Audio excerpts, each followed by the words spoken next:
Welcome to Drop Everything Podcast number 8, my conversation with Michael Chirrick. Later on I call him Michael Chirrick, and he corrects me, so now I know what the proper pronunciation is Michael Chirrick.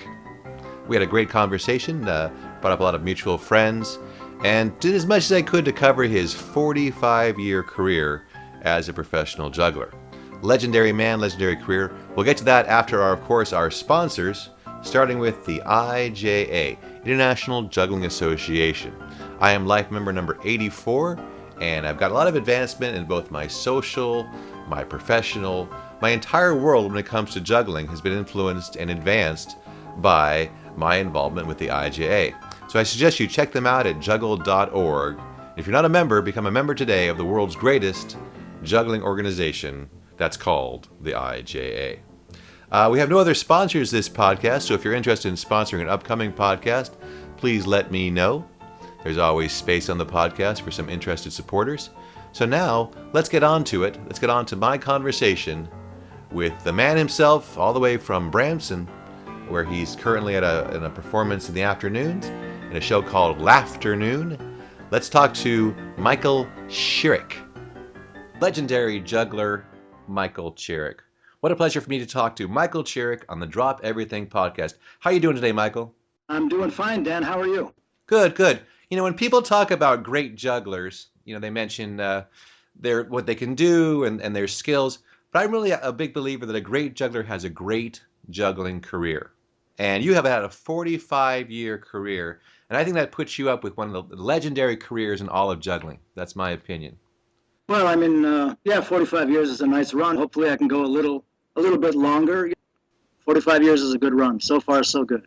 Now, what age are you shooting for? Do you have an age in mind or a number of years left? Do you have a... No, I just have to go with the flow. You know, my next, I like to make it to 50, and then when I get to 50, see how things go, and maybe I can go a little further. But I just take every day as it comes. Who knows? You know, physical work. I'm still doing some physical stuff, so anything can happen. A hip, a thing can go out. Who knows? You know, just take it as it comes. So far. So your professional career started when you were about 19 or earlier, or 18. I did my first show. It was a few days before my 18th birthday.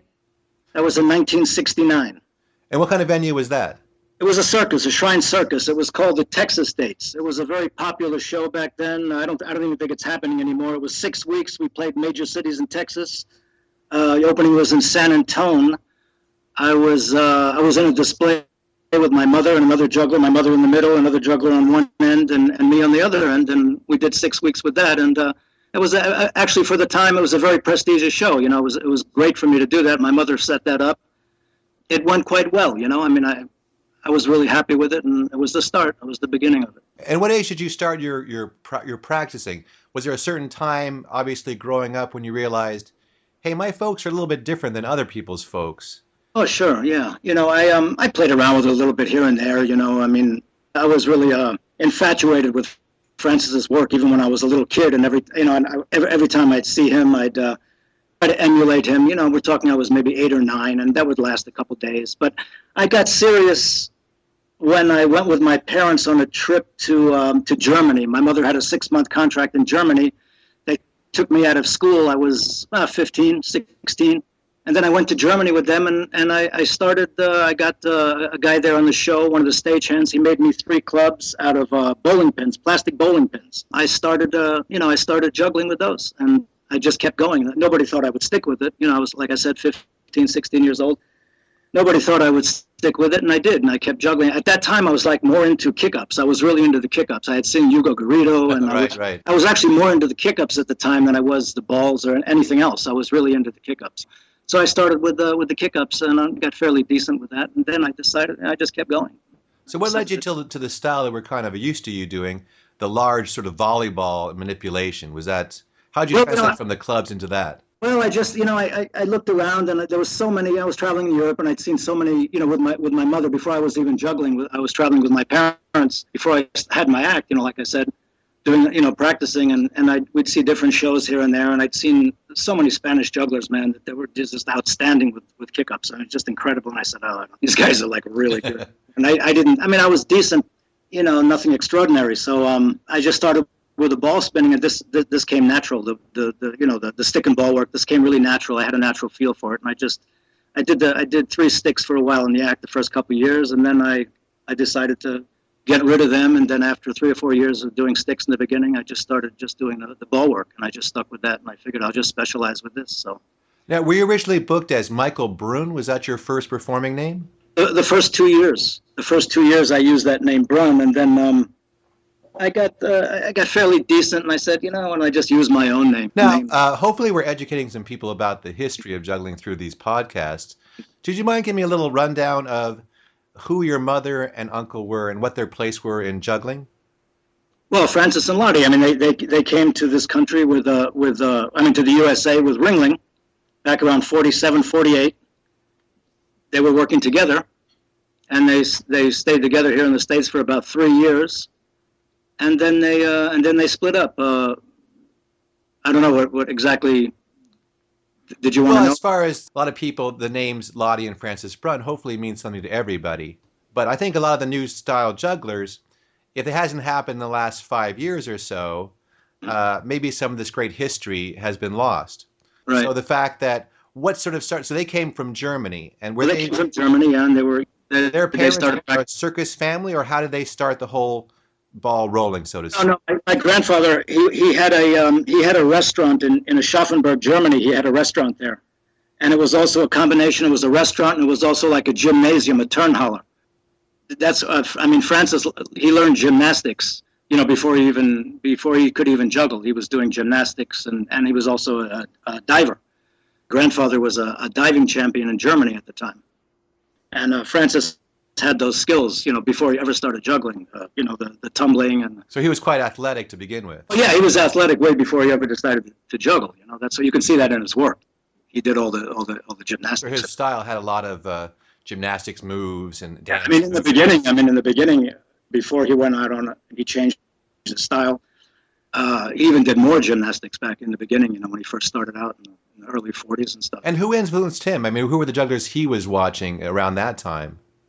I guess he had seen Rastelli. I think I don't really know. I mean, he knew. I think he knew later of all the jugglers like Coletto and Rastelli. I mean, he'd seen all of them. I think in one way or another. So and he moved into the ball work mostly. I mean, he juggled the clubs, but he certainly was known more as the ball. Yeah, in the beginning, he did the three clubs, and the sticks like they had, the silver sticks that my family uses. But he never got into that too much. I mean, just basic stuff. Actually, those sticks they were using, you couldn't really do that much with them. They were made just for juggling fast. That's what those sticks were made for, just to juggle fast. It's not, they could do it behind the back a little bit, stuff like that. But they were just made to really juggle fast. So he was doing lots of tumbling and diving, then he picked up juggling as just sort of a hobby, a sideline to... Well, no, he just started, he got interested in it, through, I think my grandfather started juggling stones. He learned how to juggle 3 stones when he was in a French prison camp. He was juggling stones, in this French prison camp during the First World War. I think he kind of showed Francis how to juggle. And then he started, and he just got interested in it, and started juggling. And then your mom, how long before she started juggling? Well, I guess around the same time they started, and they started working together. And then what age was he when he started his first professional gigs? Oh, God. I'm not exactly sure. He was probably 16, 17, I imagine they were. Did they start together? Was she like his assistant at first? Yeah. Oh, yeah. In the beginning, they were working together. She did a lot in the beginning. She did quite a bit. And then was his big break coming to like Ringling Brothers? Was that sort of the start of his work in America? Yeah, they left Germany during the war. They went to Sweden because of the war. They were practicing, and the bombs were falling there, and they got out of Germany, and they went to Sweden, and they stayed there a few years. John Ringling North had seen them somewhere, and he brought them over. And would you say you grew up sort of on the circus lot? Was that your childhood? In the beginning, yeah. Before I went to school, I not only circuses, but I was my mother had worked a lot of nightclubs and things like that, different shows in Las Vegas and different nightclubs. Back in those days, there was a lot of nightclubs, supper clubs around, not just Las Vegas, but they were all over the place. It was different, there was a lot of work back then, a lot of things going on. And they had they used variety acts, So yeah, between those things and circuses, I was always around them in the beginning before I went to school, before I had to go to school. So you started your career then in the circuses. How long were you there before you sort of branched out into other types of venues? Nothing. I did that circus in Texas, And then I went with my mother also. We did a thing in Hawaii, and that was like for 2 or 3 weeks. We went to Hawaii, and then came back, and we did my mother set up an audition for the Globetrotters, because she had worked the Globetrotters in '68. She had worked with the Globetrotters. And she set up an audition in Chicago. I went and did it, and they used me, and they hired me. So in you were with them for several years, weren't you, with the Globetrotters? I was with them on and off for 13 years, or 12 years. I was with them from 71 to 83. I did my last thing in 83. On and off. I did 4 European tours. I did 3 European tours with them. I did 2 world tours and 2 U.S. tours. And that was all within from 71 to 83. And what was traveling with the Harlem Globetrotters like? Did you travel in a bus? Were you all together? Yeah. I traveled on the Globetrotter bus, with them, and yeah, we traveled by bus and by plane. It was great. I mean, I was young. That's for young people, man. I don't think I couldn't do that tour now, especially the U.S. tour, because you're traveling almost every day. You talk about being on the road. That's the real road. I mean, that's what the road is. Those tours were 6 months long, and we had no day off, and you worked every day. So no day off for 6 months. We had 4 days off for Christmas. That was it. Right. We worked every day. We always looked forward to getting to Australia, because you can't work on Sundays. Whenever we were in Australia, we spent a lot of the world tours in Australia. We'd be there 3 or 4 months, or maybe 3 months out of a 6-month tour. We'd spend maybe 3 months in Australia doing the major cities. And Sundays we were always off, and it was really nice to have that. How many acts would they bring along with them? Well, in the old days, I mean, they had up to 6 acts at one time. When I first joined them, I think the first tour I went out with them, they had 6 acts. And then slowly it got less and less, and the last, I put it this way, the first tour I did with them, they had 6 acts. The last tour I did in '83, they had 2 acts. They had one in the beginning and one in the middle. And I knew right then on that last tour that this was over, that it was finished for the acts, and I could see the attendance in a lot of the buildings, playing high school gyms, and we couldn't even fill them up. And I said, "Oh man, this is the end of an era here, because this is going to, it's a new generation, and just ain't happening anymore." And was the end of an era. I remember seeing Barrett Felker. Mm-hmm. There was several acts. I think the Laoup family. I think Don Laoup was in the show.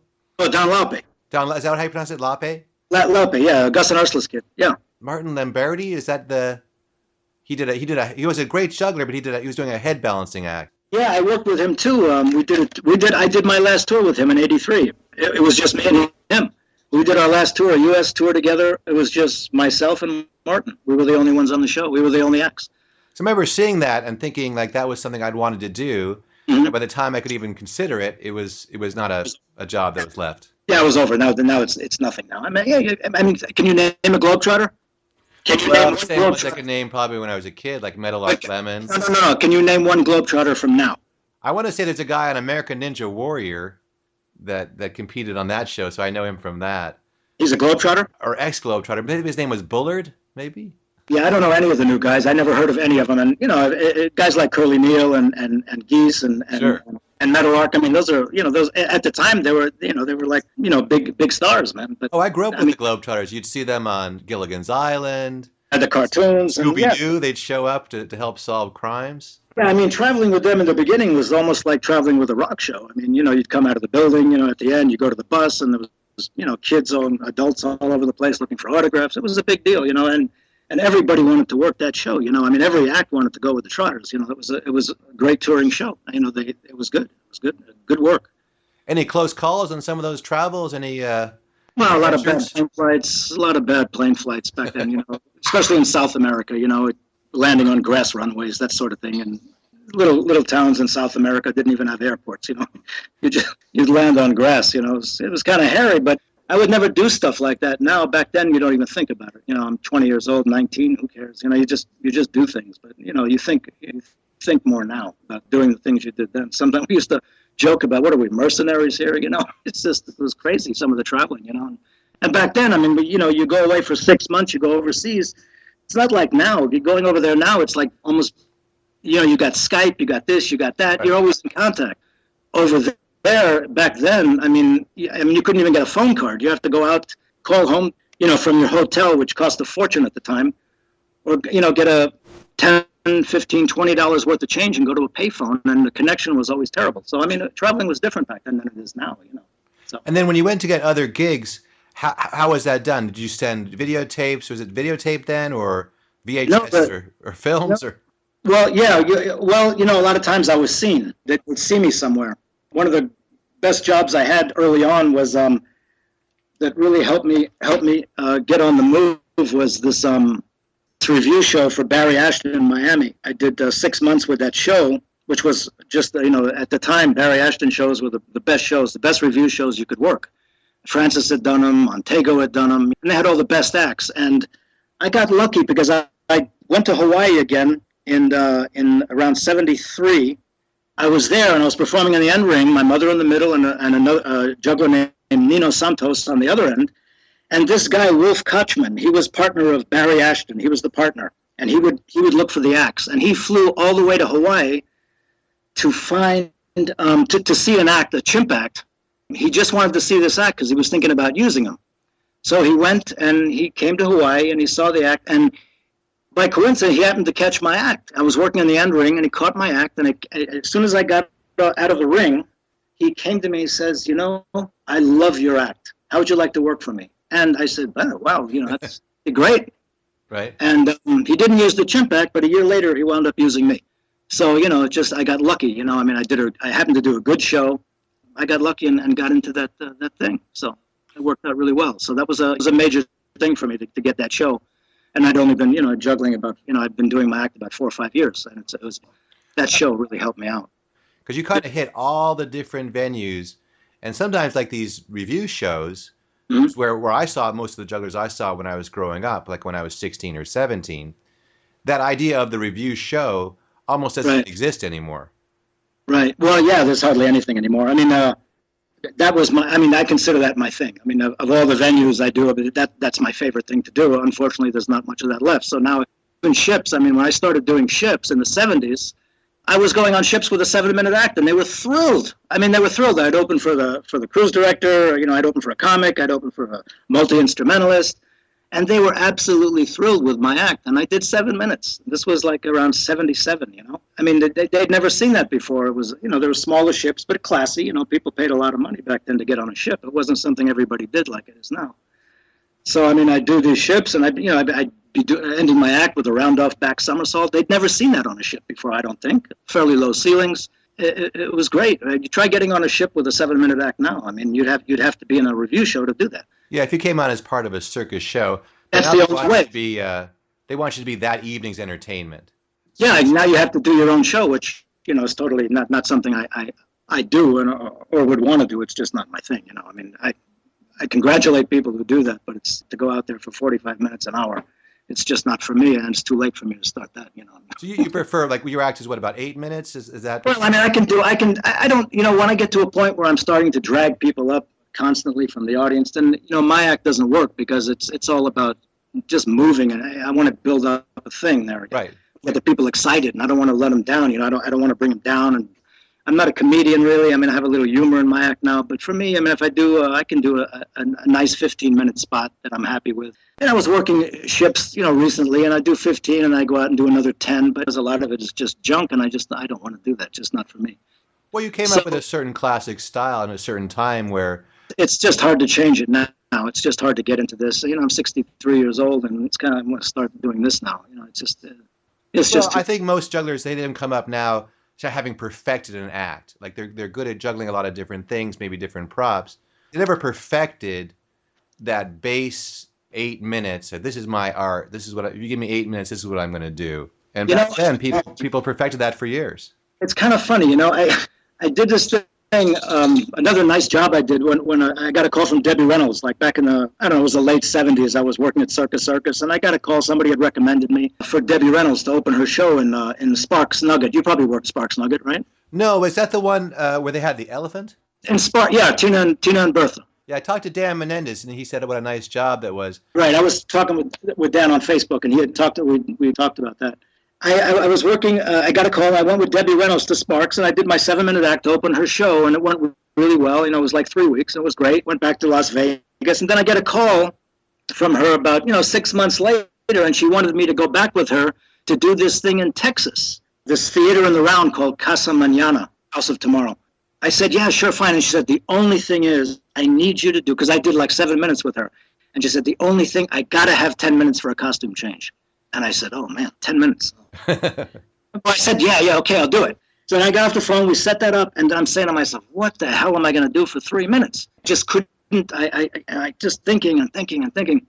And then finally I say, wait a minute, let me try that thing with the stick and the ball with the audience, man. I could maybe do that. I said, yeah, I'll do this. I bet I can do 2 more minutes with that. So that's what I wound up doing, and that went over so good that I never took it out. I said, man, humor, I need to do some humor in this act. That's it. And I developed that. And now, I mean, it's like become a major thing in my act. Some good lines. And back then I did a lot of slides and falls and, and it worked so good. And thanks to her, I put that in, because if it wasn't for that, I probably would have never done that. It was great. But it's just so weird that at the time, the way we thought, 3 minutes, that means I got to do something for 3 minutes. I can't just go out and do nothing and just. I heard a story about a juggler. I'm not sure who this is attributed to, that they needed him to add a couple minutes to his act. Mm-hmm. What he did is he moved his prop stand farther away. Just took him longer to walk to his prop stand. Very clever. But I mean, the way I think now, I mean, I could have thrown anything in there. But at the time, the way we thought then was, man, you actually have to do something. And I said, well, man, it took me like 8 years just to put this 7-minute act together. Now I got to add 3 minutes. What the hell am I going to do? It's just the way we thought. We thought you had to do something really good to add 3 minutes. But I don't think like that anymore, because it's not like that now. You can do anything. The people listening, the routine you're talking about is you'd give a ball out to people in the audience. Well, it fit what I was doing, because I did, I do a nice stick and ball routine. It's one of my best things, and it fit perfectly in the act. So they toss it up to you. Again, I catch it. But I did it, quite well at the time when I was younger. I mean, I did a lot of slides. I did a lot of things that you don't really even see people doing, because it's just really hard on the body. The whole mouth stick genre is pretty fallen by the wayside. You think it's hard to learn, or just not as accessible to modern audiences? I don't know. I don't know. I see some people doing it. I don't know. It's hard to do that work. People think it's not hard, but it's difficult, man. Because this kind of work with the balls, to me, is like the most physical work you can do in juggling. I mean, because you use every part of your body if you're doing it right. If you're doing great stuff, if you're doing it right, I mean, there's a lot of stuff you got to do. You're using your legs, you're using your arms. I mean, you're using your head, you're using your back, you're bending constantly. This is a hard type of work to do, man. It's hard on the body. With toss juggling, as hard as it is, you're using basically your shoulders. I mean, your arms, your shoulders. I mean, you're using those muscles. With the ball work, the large balls, I mean, you're using everything, man. You're always bending. You're always, doing this kind of thing. So it's rough on the body. And if you're doing a hard stick and ball routine, that means you're tumbling, you're doing all that stuff. How was that trick, the 3-ball back roll, physically over the years? I tried that one. It was too tough for me. I can't do it anymore. I can't do it. I can't. Since the last 2 years, I can do it with just 2 balls. The way I do it now, I just do it in my 2-ball spinning routine, and I roll over with the 2. Because the mouth stick, which to me, I mean, that was a simple trick. It was one of those tricks that I did it every day, but I didn't even have to practice it. I could walk away from that trick for a year and come back and do it. But now I just can't get my head over anymore, and I've tried to modify the stick and bend it a certain way so I don't have to put my head over, and that worked for a couple years. But now the last couple of years, I got to a point now where I just can't get my head over. So finally, I just had to take it out. So. Yeah, if people look at your website, they'll see the picture, and it's a ball spinning on each finger. Right. A ball, like kind of a straight mouth stick on an angle coming out. It's actually that's I think Rudy Cardenas probably invented that trick. He's the first one I ever saw do it, and I look back at movies of different jugglers and never seen anybody do it before Rudy. So that might be his thing, That might be his trick he invented. It's a great trick. It's a great audience trick. I was really sad when I had to take that out, man, because slowly, as you get older, little things that are really important in your act, you wind up having to take out just because of your age, and physically you just can't do it, So what are you going to do? Do you find that the reflex is necessary for juggling, not just the physical shape of your body? Do you find that just the ability to move quick enough has been impacted, or just is the feel still there? I guess that's what I'm trying to ask. Yeah, I mean, well, no, I mean, I don't feel when I'm doing it now. I don't feel like I used to. It's not the same anymore. I mean, it's all different now. My whole rhythm is. It's all slowed down. I mean, I can't do it anymore. I could do it. I mean, if somebody wanted to watch, there's a lot of stuff I could do, but I do it in rehearsal. I could probably even do the 3 balls rolling over if somebody said, hey, I want to film that just once. And okay, so we were talking about the sort of the toll that the juggling has taken on your body. And I was asking if you feel physically different, and you were describing how. Well, yeah, I mean, my whole rhythm is not what it was, you know. I mean, I haven't, I'd say when I hit my late 40s, which is quite a while ago when you think about it, you know, everything kind of changed. And when I was 47, 48, things started changing slowly. I started changing my act around because I knew I could see what was coming, you know. So what I started doing was I realized that I was getting to a point where I wasn't going to be able to do a lot of this. So I basically, in my late 40s, I started changing the act around. What I did was I took things out of a second spot I was doing for cruise ships, and I took like the golf club balance and things like that, and I took those things and started incorporating them into my main act. Right. So the whole rhythm now is not what I used to come out with the nunchucks and all that stuff. And I just couldn't do it anymore. You know, it's just too hard on everything. And so I came out with, I started doing the golf clubs in the opening. I have a little comedy bit I do in the beginning. I mean, it still moves, but it's not like it was, you know. I mean, it's all right. I'd say it's a decent act. I wouldn't try to sell it to the Lido or anything, but I still can work the things that I know that I'm not good enough for. You know, I just want to hang in the business and do some dates, you know, work. And how old was your uncle? How old did he work till? Into his 70s? Into his 70s, yeah. Yeah, he was working into his 70s. I mean, he wasn't doing what he used to do, but, you know, Francis, he got by with just his style and his name. You know, that's all he needed. People just wanted to see him.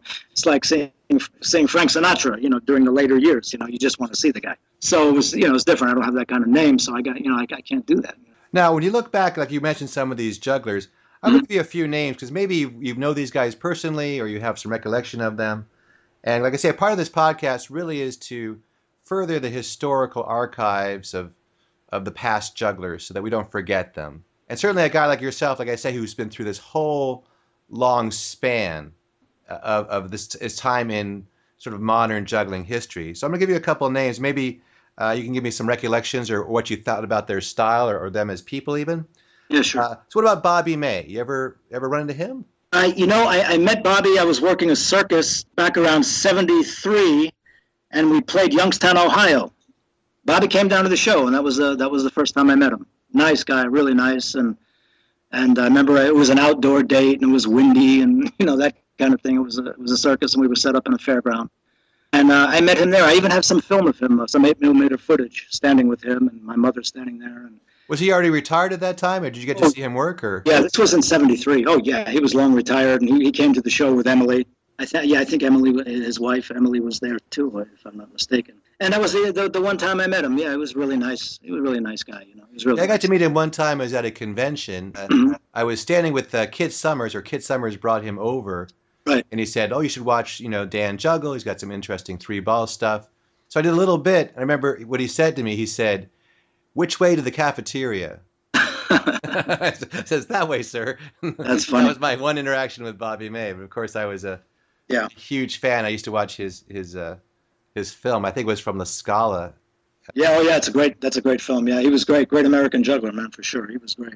And what about another one of my favorites, Rudy Horn? Yeah, Rudy's great too. Yeah, I never saw him live. I never met him. Never saw him live. But I mean, I've heard so much about him. I mean, Francis always used to say, "Oh man, this guy, the technician, a technician." He always used that word, technician. You know, Francis was crazy about him. I know Ernie Montego also was crazy about him. You know. Well, he was one of those guys who started so young. There seem to be some jugglers who by the time they're 9 or 10 are already phenomenons. Yeah, Rudy was great. Fantastic juggler. I mean, it's incredible. I watch films of him now. Just his bit on the unicycle at the end, you know, is at the end of his act with the cups. Mm-hmm. The way he sells that bit. I was watching a film of him recently. I don't know where he is. I know he worked at the Dunes in Las Vegas for quite some time in the mid-'60s. And this might have been filmed there, but he comes so close to the edge of the stage. And I watch this film and I say, my God, you know, he's got the cups on his head. And it's not so much the trick, it's just the way he's selling this thing to the stage there. I mean, he's like 3 feet from the edge of like 3 or 4 inches from the edge of right at the edge of the stage, you know. And I'm saying to myself, my God, that's incredible the way he knows where to go. And because you do the cups, you have to look straight on, you know. It's not like you're looking down to see where you are.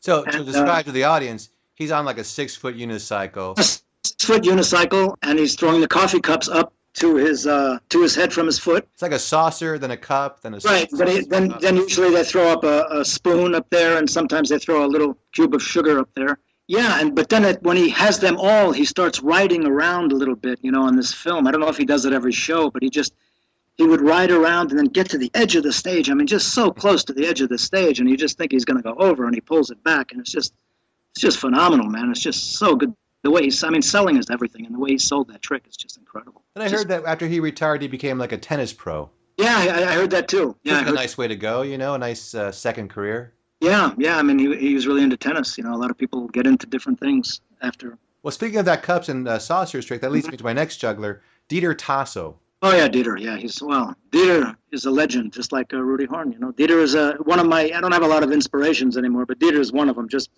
for the career he's had, and he's still going, and it's amazing. Dieter's amazing. He's just great. And he's a nice guy. I mean, I've met him many times in Las Vegas. He used to come to Circus sometimes and watch me work back in the 70s. Yeah, he's just, he's great. What are you going to say? Now, this might put you on the spot, though. Who do you feel has had the greatest career as a juggler? I mean, it's not the greatest juggler, but maybe who really had the best run? Would you put Dieter Tasso at the top because of his longevity, or? Oh, yeah, you mean just, yeah, well, there's so many. I mean, there's a lot of them who've had really long runs. Dieter's one, Francis had a great career and just the places he worked. And yeah, but there's so many, it's hard to, I guess it's a combination of the type of venues you've worked, the kind of variety you had. Yeah, I mean, look at Chris Kramer's career. It's unbelievable, man. The places this guy's worked. I mean, Chris is incredible, man. I mean, just he keeps going too, and, it just worked the best places constantly. Picasso, another one. He had a great career, man. All he did was great jobs. I mean, he went from Ringling, and then he went to he did a couple things in between. He went to He was with Ringling, then he went with Knie, and then he went to the MGM, and he was there forever. I mean, just incredible career. I mean, just the best places, and not a lot of. He did the three props. So he did the balls. Yeah, he did that. Well, he did the big balls, and he's probably the one, that he probably is the one who made that popular because he was all over the world.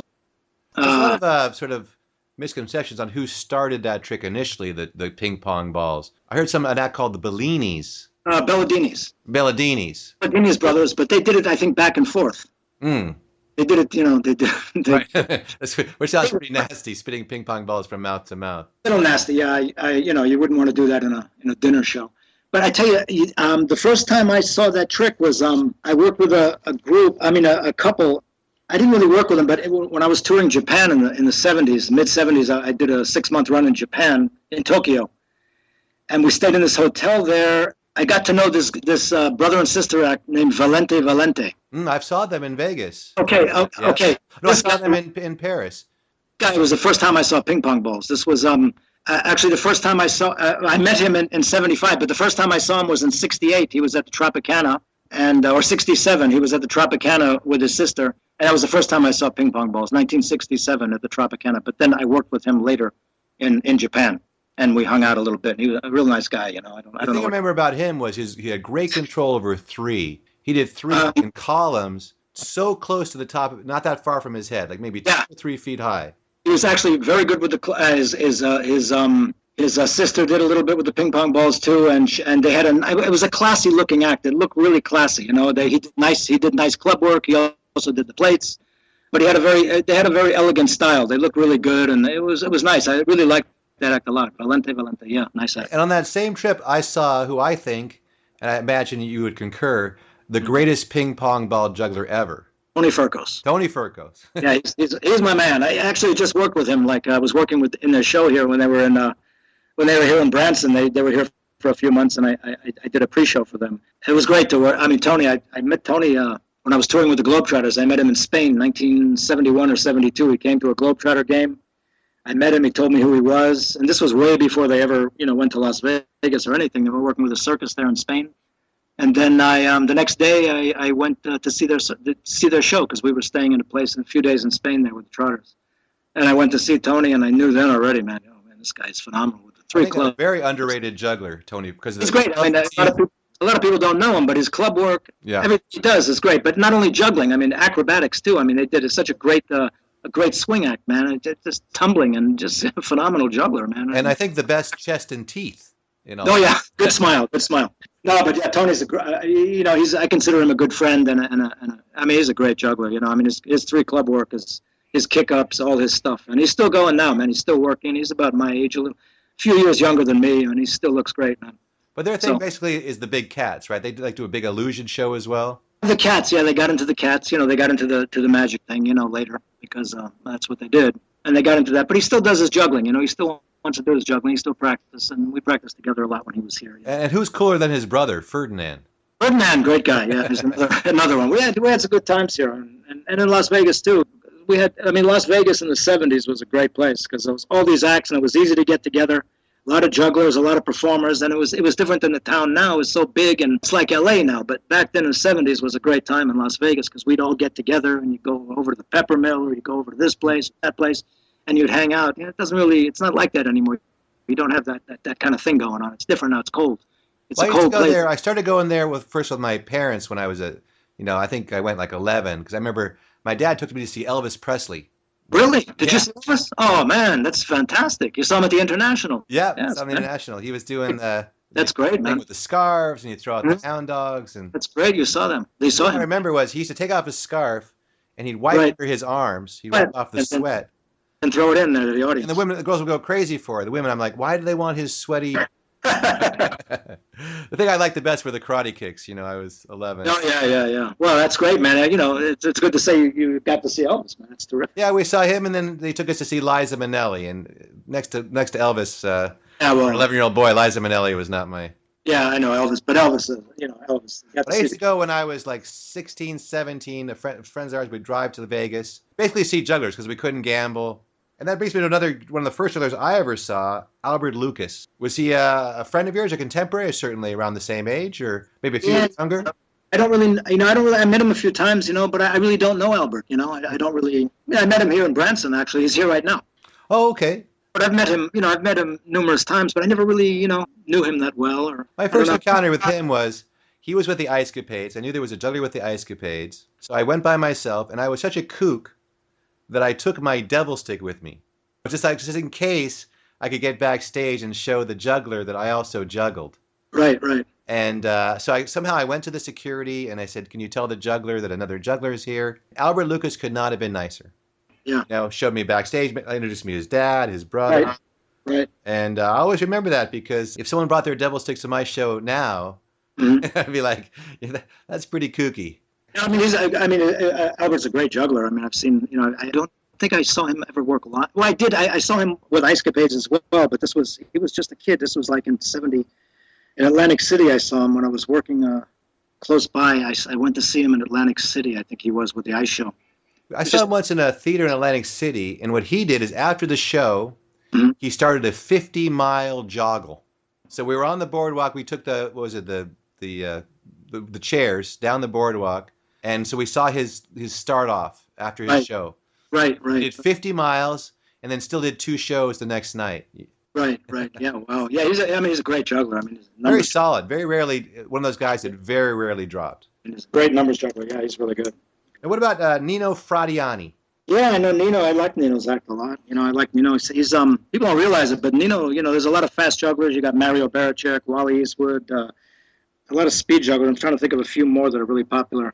Paul Ponce. Mm-hmm. But I would put Nino in that class. I would put him there with those guys for speed because he's older now. He's in his 70s. He's still working. But when Nino was young, if you look at films of Nino when he was young, he's as fast as any of them. He's quick. Yeah, I saw him work early on. He was one of the jugglers I saw in Vegas. Right, a good variety. Yeah, he was at the Flamingo for a long time. And his big thing was the rings. Yeah, that's his comedy routine. Yeah, that's but his club juggling fast, man. He's a fast club juggler, especially when he was young. He's very fast. And I guess the trivia that a lot of people don't know about Nino Fradiani was that for blind. most of his career, he's legally blind. Yeah, that's amazing, right? We went to his house afterwards, and he was trying to show us like a business card. Right. And so he could do all this amazing juggling. Yeah. So very impressive that he could overcome that and be, once again, a guy who had a 30, 40-year fantastic career as a juggler. And he's still going now. He's still looking for work and still going. He's still working? He still works, yeah, man. Wow. He was working. Those people inspire me because I want to go have a long career too. I want to keep going. And when I see, people like Nino and Dieter and all those guys, my uncle and guys that went on for that length of time, they're the people that now inspire me. That I think about those guys. And I want Another guy that inspired me when I saw him in Vegas, of course, I saw him way towards the end of his career, was Rudy Cardenas. Oh yeah, Rudy's another one. Yeah, he was a big inspiration to me as well. Yeah. Yeah, he must have been in his maybe 60s Yeah.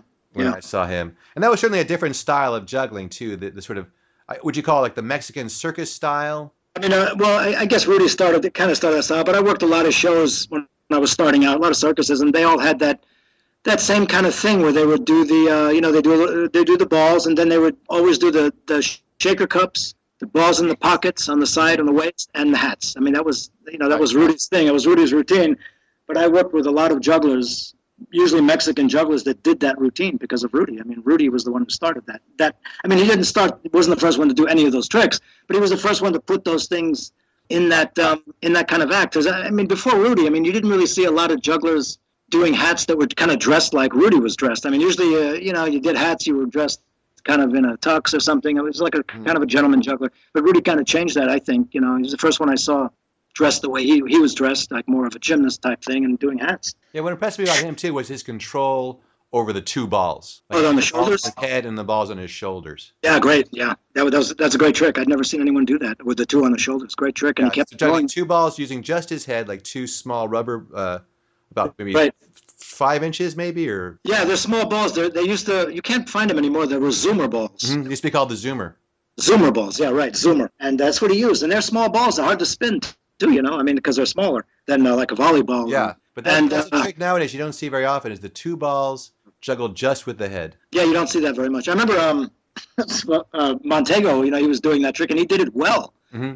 He did it really good, and then he stopped doing it. I said, "Why you stop doing it?" I said, "Well, I'm losing my hair in the front because because of that move. You got to scrape the ball scrapes when you make that angle, when you make that motion. Right. When you bounce the ball and you make that movement, the ball scrapes your head a little bit.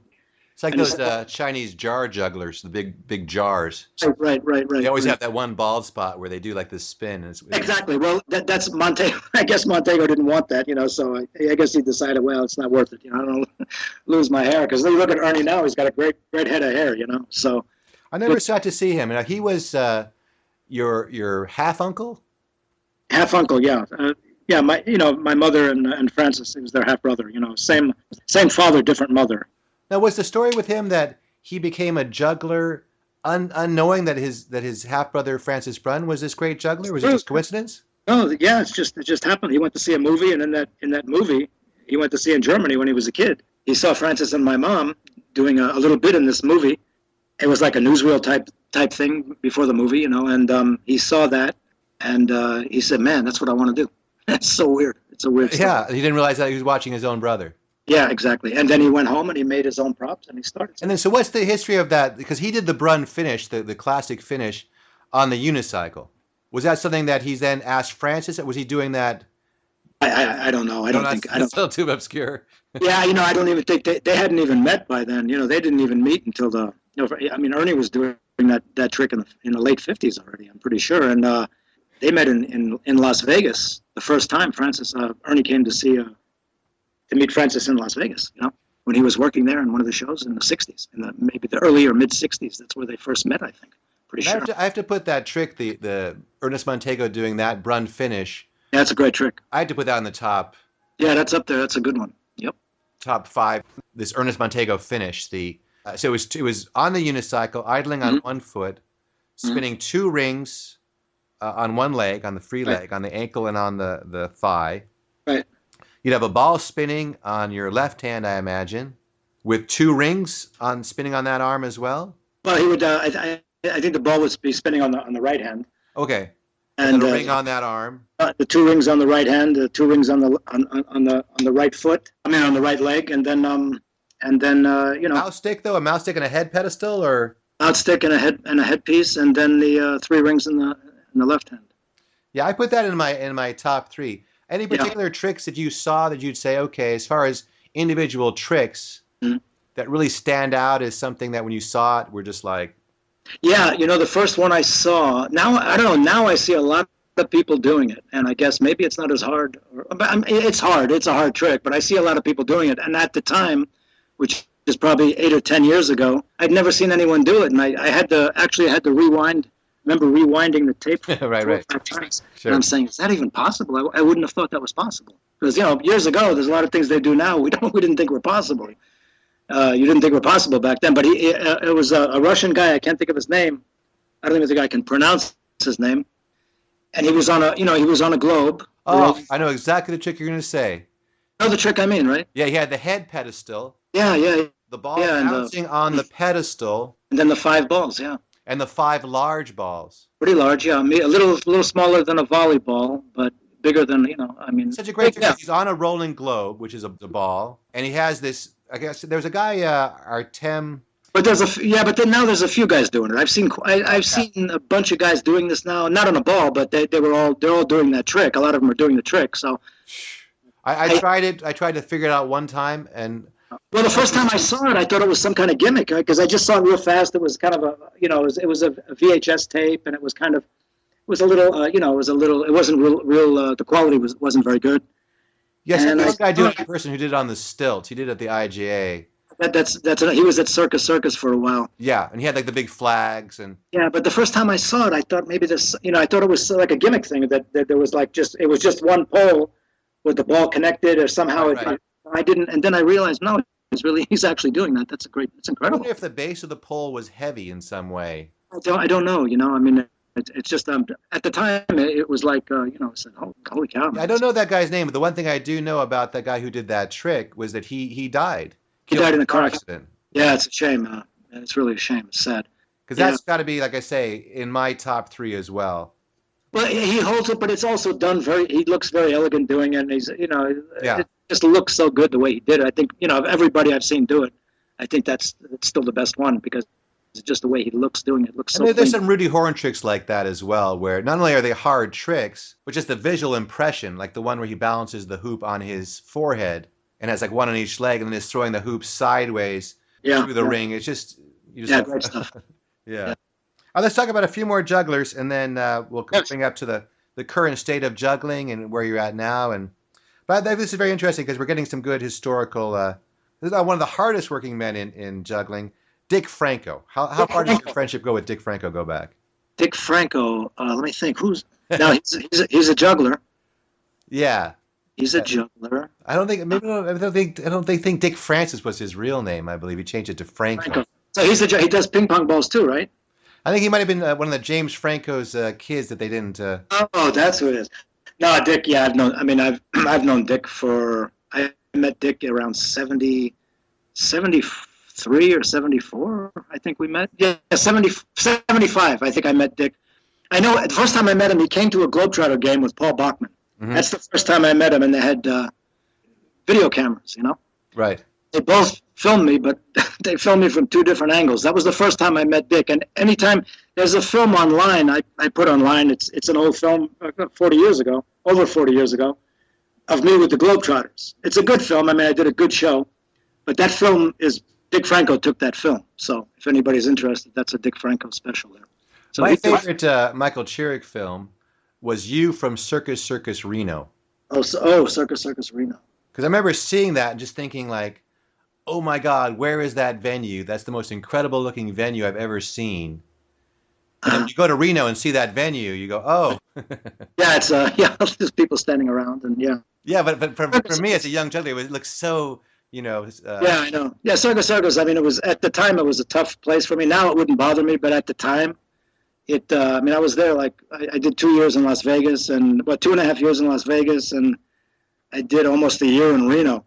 At the time, it was tough for me. That was a tough job because I just, the people running around. I used to come off, man. I was so mad all the time. I remember I'd do these great shows and everything would piss me off. Every little thing I would, I'd get upset about. It was hard. And how many shows a day would you do in a gig like that? I think I was doing 16 a week. Okay. When I was there, 16 a week. Looking back now, it was a great job. Just didn't realize it. There's a lot of things you realize later that you didn't realize when you were doing it. Well, when I picture your act, I picture that video. I picture like this young, vital guy coming out with the with the nunchucks, sort of jumpsuit and the nunchucks, and yeah. Big inspiration on me back in my early. Well, thank you. Anyway, it was good. It was good. The circus thing. It was a lot of work, and you're young. You can do a lot of shows. And of course, that brings us to his prodigy, the the fantastic Tai Tojo. Oh yeah, great stuff. Yeah, he's. I mean, yeah, he's well, he's a natural with the balls. You know, he's a natural. You know, he's got Dick there to help him. Yeah. It doesn't hurt. You know, he's got him coaching him, and he's just has that feel for those balls. You know, and he strikes me as one of the only modern examples of this sort of style. Right. He has a very like old school style. Right. Yeah. Oh yeah. Yeah. He's great. That's one of the things I like about him. You know. Yeah. It's just and he's learning from pleasing, razzle dazzle. Yeah. No, he's great. I remember Ty when he was starting out because he was just doing 3 balls. Dick was showing him the 3 balls, and then he's like, I blinked, and he's doing all this phenomenal stuff. It's like it just came overnight. It was so weird, you know. It's just, I think his 7-ball routine, I think, is probably the most it's crazy, advanced, difficult routine ever performed by anyone. And that includes Anthony Gatto. Yeah, it's crazy. I mean, he's just like I said, man. He's a natural with that prop. You know, he's just really good with it. And like we were saying, he's got the showmanship, which is such a nice combination to see nowadays. Very good on stage, excellent performer. Yeah, he's got it, man. He's got everything he needs. I told Dick, man. I said, the guy, you know, this kid can just go out with the ball. He doesn't need the boxes. He don't need anything, man. Just do an act with just the balls. That's all he needs because he's so good with those. So when he's got to do 7-8 minutes, sure, it's great to do all those things. He's good with the boxes as well. But man, he can just go out with the balls and just do that one prop, man, and just do great stuff. Incredible. I recently saw a video. It was the first 9-ball back cross flash. Uh-huh. I don't think he caught it. I don't think he caught him, but you know, all 9 behind his back out of a 9-ball cascade.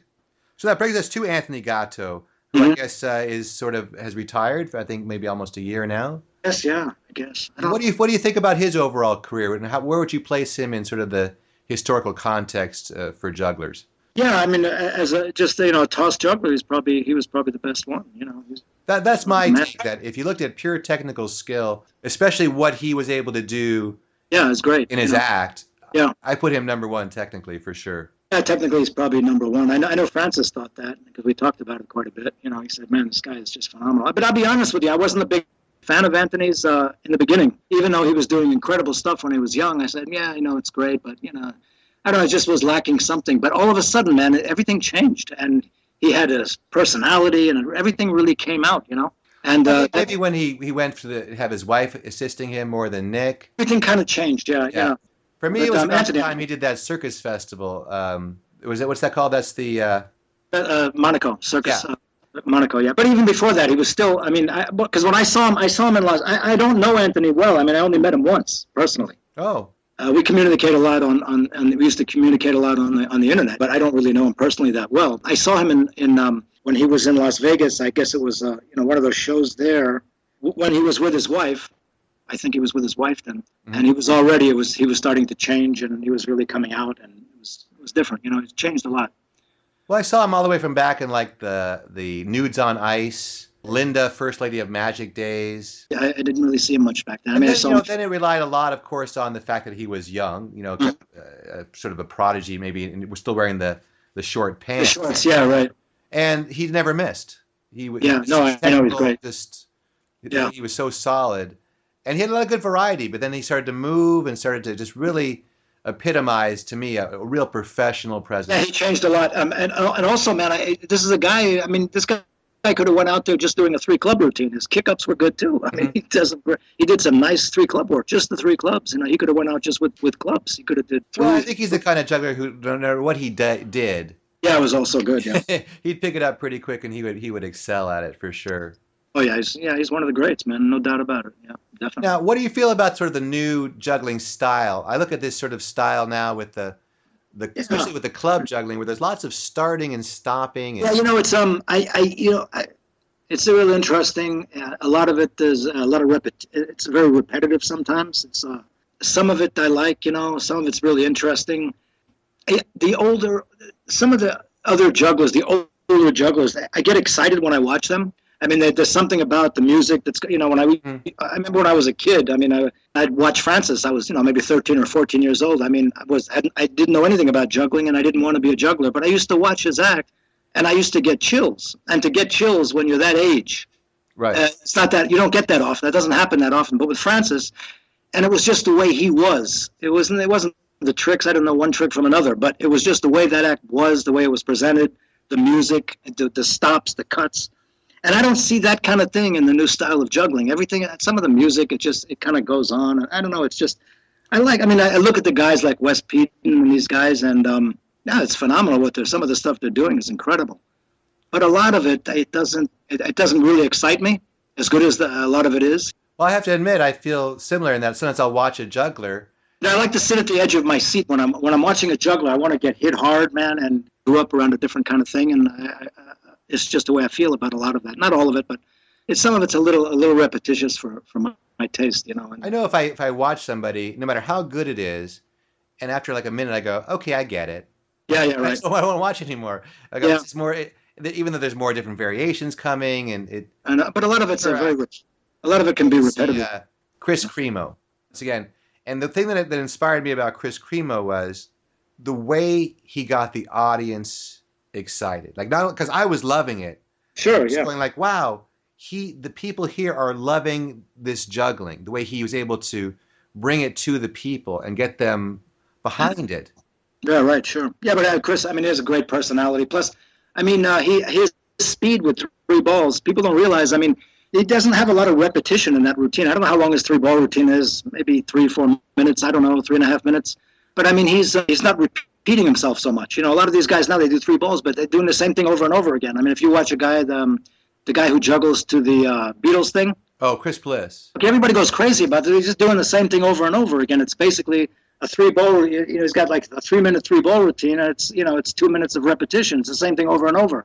Well, I guess his thing was to kind of visually represent what the music was doing. Yeah, but that's what it is. But it's still for me, this is just my opinion, it's like the same thing over and over, you know. He's just doing the same things over. You take a guy like Chris, everything is different. His whole routine, he's going here and there, he's all over the place, but he's not repeating anything. If you watch it, even if you watch it in slow motion, he's not repeating things he's doing. He's doing different, everything is a different trick. You know, everything he's doing is, and just to work with that sport, with that suit on is not easy either. You know? It's hard to do that. That's not that easy, man. And he makes it's so effortless. And his hat and cigar work is just excellent, man. It's a great act. Chris is great, you know. Well, I guess for me, the proof for some of the new jugglers would be, I would need to see them in a show for a regular audience. You see jugglers at a festival. Yeah, you got to see them in a show. Another one I really like is Françoise Rocher. Oh yeah, Françoise is great. I even work with the way she works with the music and the feeling and the expression. The audience just falls in love, and I think it's. Yeah, she's a great juggler. You know? I think that's the one thing lacking in some of the modern jugglers. Right. It's for me a cohesiveness of the experience.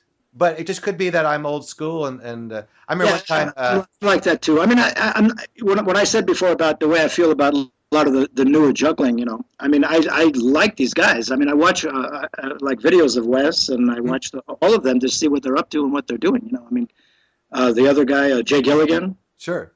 And those guys, I like a lot of the stuff they're doing, but they do so many different things. They get into so many different things that I like some of it. Some of it, it doesn't really, it's not my thing. You know, dig it. I like it. You know, it's good. I think the one Tony Pezzo just put one out. Because it's a complete show. It's like about 9 minutes, no edits. So to see, once again, when you see someone on video and you know there's tons of edits and they kind of are sort of giving us their greatest hits.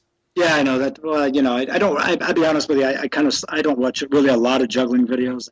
Some people send me links from time to time, but I don't really scour the internet looking for. I do when they come on my Facebook. Yeah, well, that too. I look at some of them. You know, I watch. See what the Wes is doing and those guys, you know. I like to see what they're doing. And I like Sean Blue a lot too. Is another guy I like. Yeah, I like Kyle Driggs. I like him. Yeah, I saw him. You know, I've seen him. But I like those guys. It's a whole different thing though. It's different. It's the time you come up with, because I went back. I think last week I saw a video that to me is still in my heart as good as anything I've ever seen. Which was Air Jazz, their club routine, their club passing. Right, yeah, I remember them, yeah. So, you know, one time I talked to a modern juggler, and I said, oh, yeah, he goes, who are your 2 favorite jugglers? And I'm like, well, 2 of my favorites are Chris Cremo and Peter Davison. Peter Davison, yeah. And he said to me, he goes, oh, that's death. You know, as if like that style, it was like to him, Right. That was like, he just said, that's death. I'm like, okay, you know. Yeah, well, you know, it's like, you know, it's what you've grown up around, what you've been around, you know. Oh yeah, and I admire a lot of the current stuff. Give me some When I air jets, was, give me some Chris Cremo. right. I mean, when I was starting out, I wasn't even paying attention to any jugglers who didn't spin a ball. I mean, to me, it was just about the ball jugglers. That's all I wanted to see. I wasn't interested in numbers jugglers. I didn't care about someone like Ignatov. I couldn't care less. It didn't do anything for me. All I wanted to see was like Rudy Cardenas. I wanted to see Francis. I wanted to see Italo Medini. I wanted to see Montego. I just wanted to see guys doing this kind of work that I was interested in. And the rest of juggling, it didn't really matter to me. I mean, it took me a while to get into like watching Chris and stuff. I finally realized, oh man, this is good stuff. I And remember like when I started out, there were so few sources. I mean, we only watched basically people's professional acts. yeah. And one of the films I watched that was pretty amazing, and maybe you have some recollections about this as well, was Sergei Ignatov.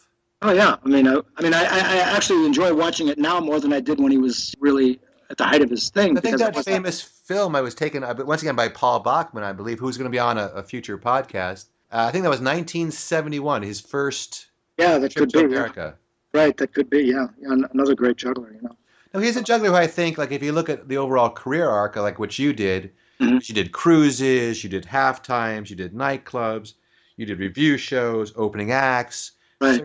corporate appearances, TV appearances. And then when I think of a career like Ignatov, I think here's a guy who probably spent the bulk of his career with the Moscow circus, with the Yeah, circus. and mostly circuses. I don't even know. I'm sure he worked some clubs and things somewhere, but I don't know. I mean, probably circuses. Mostly. And I think the circus route has one of the shortest tenures. Yeah. Well, now the circus has changed so much now. It's not like it's another thing. It's not like it was before. As a guy, it's all Cirque du Soleil now. It's all completely different.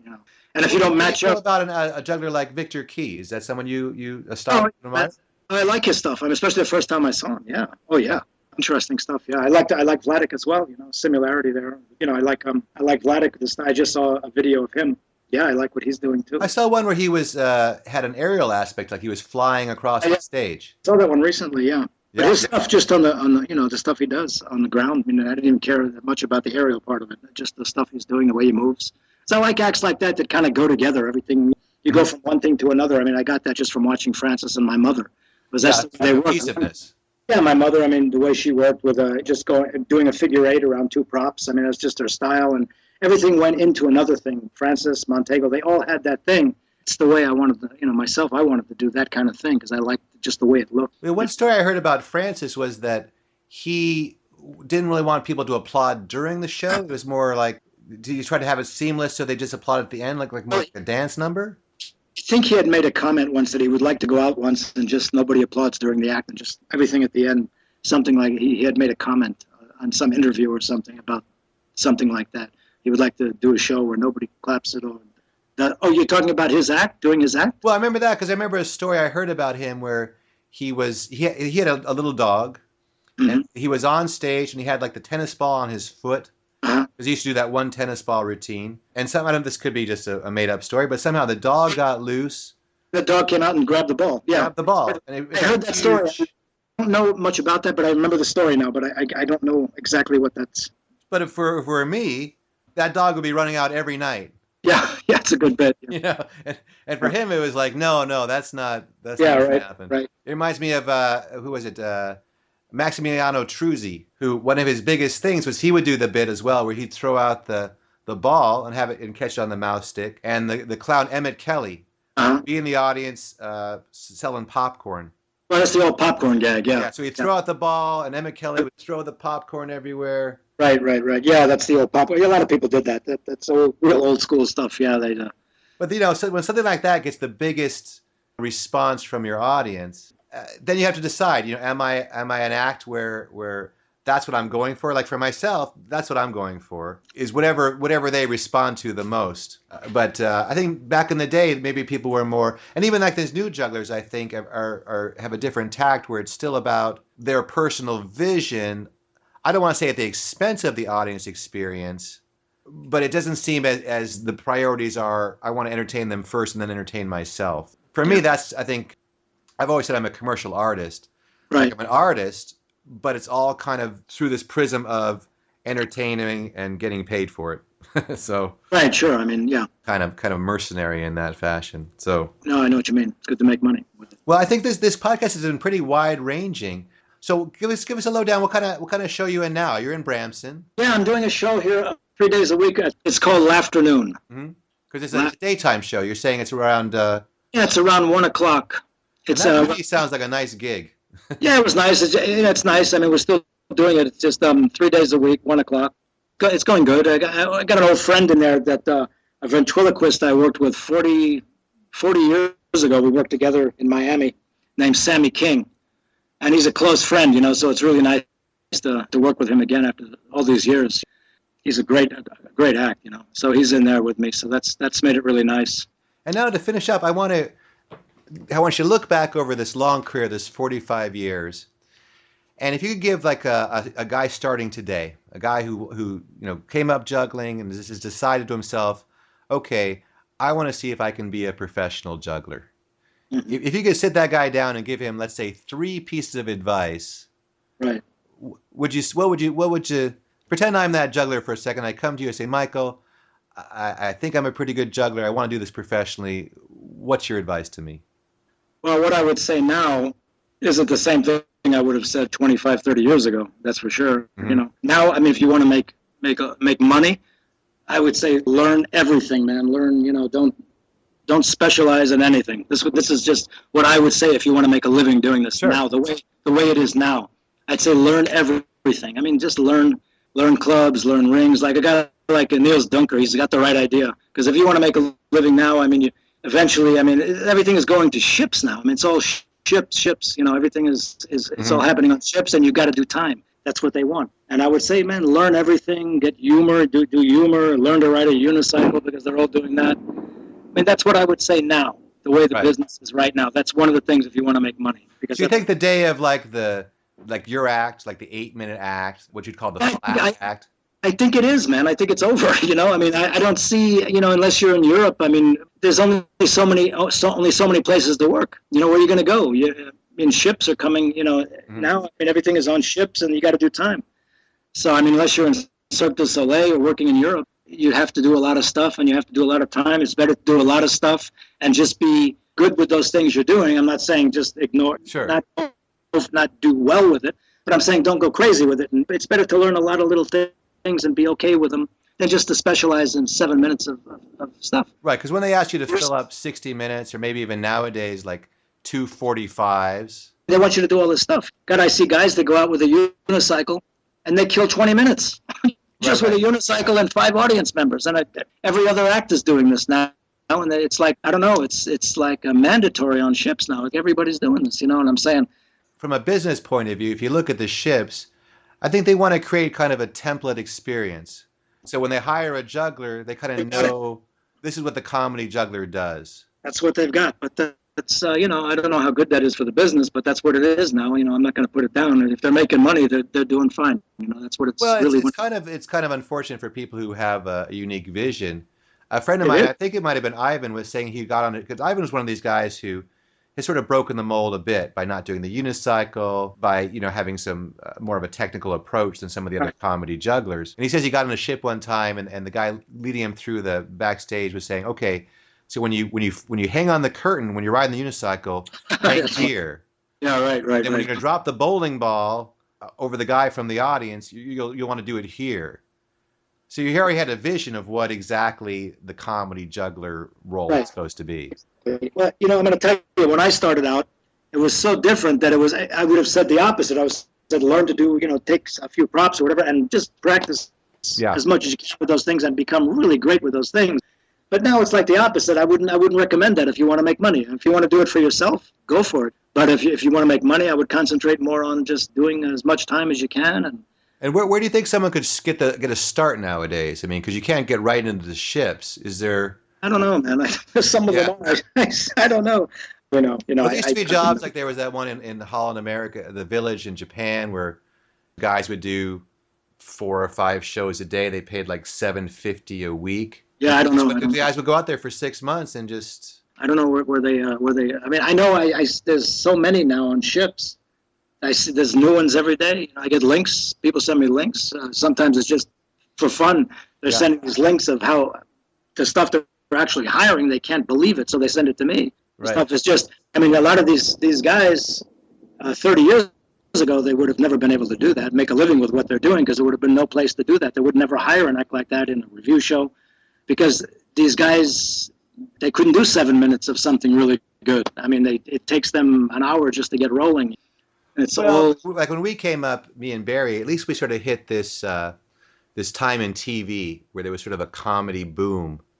right. So it's really important to be able to do like a 6-minute TV spot.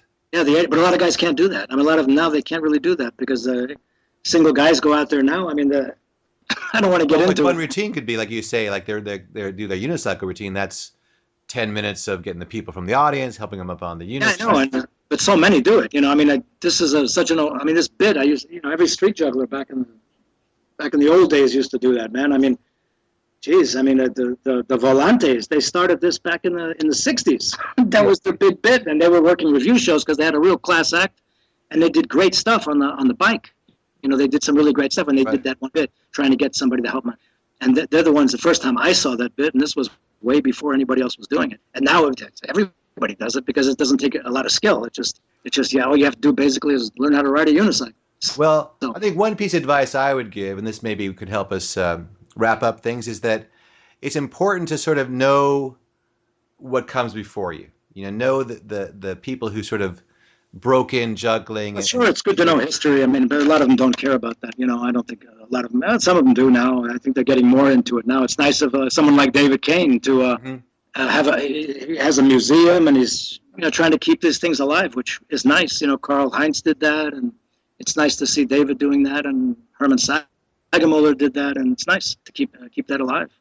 You know. Well, that's what we're trying to do here on this podcast, and you're another one. You know, you care about the history, and nice to have people like that doing that. Dick Franco and Alan Howard and all those guys. You know, I mean, they're keeping it. Paul Bachman. It's nice for them to keep all that alive. And one more thing, of course, you got to save your money.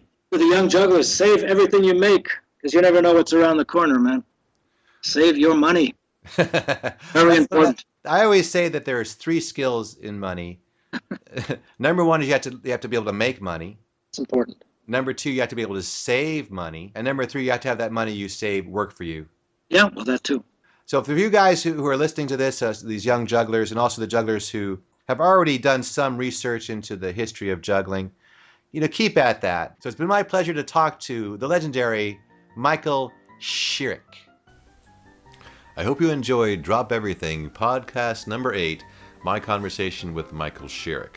So remember, get good at lots of different stuff, save your money, have a successful 45-year career, and maybe someday you'll be able to be on the Drop Everything podcast with me, Dan Holzman, and be as cool as Michael Chirrick. It'd be pretty hard to be as cool as Michael Chirrick, but try your best in every situation, and you can't go too far wrong. All right, let's thank our sponsor, the IJA, International Juggling Association. Go to juggle.org, find out about the great organization that is the International Juggling Association. Thanks to my engineer, the lovely Karen Holzman, and come back next time for podcast number 9 with mystery special guests still to be determined. All right, drop everything except when you're juggling, and good day, Americans and Europeans and whoever else might be listening.